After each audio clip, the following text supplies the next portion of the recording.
He is the co-chair of the Border Security Caucus. Congressman, thanks for being with us tonight here on the Hill. Let me just let you know right off the top, if I have to jump in, we're expecting the president any moment now, but appreciate your time, sir. You bet.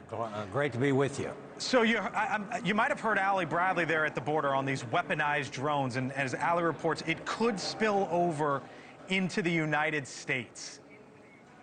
What happens next? What's your worry? What's your big fear, Congressman?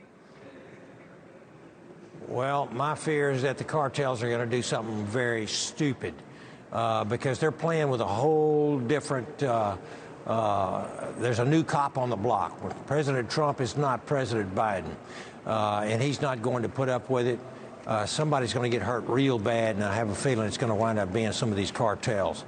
They would be insane to try to pull something like this with weaponized drones, targeting our Border Patrol, our National Guard troops, etc. They're going to be treated like the enemy that they are. 100,000 Americans each year are dying of overdoses coming across our border with the cartels. Human trafficking, child sex trade. It's really so horrible you can hardly contemplate it. And now we've got a president that is willing to do something about it and back it up with force.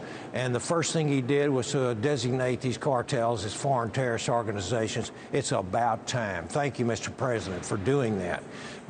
They will pay a very steep and heavy price if they start using violence against our people. A live look inside the East Room, some of the top dignitaries walking into the room, so we believe the president and the prime minister are moments away. Do you think, Congressman, it gets to the point where drones from the United States are used against the cartels? It certainly could. I'm not saying it will. We know where a lot of these drug labs are. We know where a lot of these bad guys live. And it could come down to that. You know, if you're a foreign terrorist organization and you're designated as such, then I'm going to tell you, all's fair. All is fair. Everything's on the table, and we could absolutely take that type of action against them to save American lives, to save our property, to save our sovereignty. What we've seen for 4 years, they've made billions and billions of dollars off of the misery of people from 150 different countries around the world, but especially American citizens. And that time is now stopping. Congressman, as I believe we're a couple minutes or getting close to it away from this press conference with President Trump and Benjamin Netanyahu, what do you want to hear out of the president tonight as it relates to the Middle East, the Israel-Hamas war, the hostage deal, and what do you think the president should say to the American people and to the Middle East tonight? I think the president needs to say just what he's been saying. He's working a deal. We're going to get these hostages released. The Iranians are going to be put on notice that they better watch out.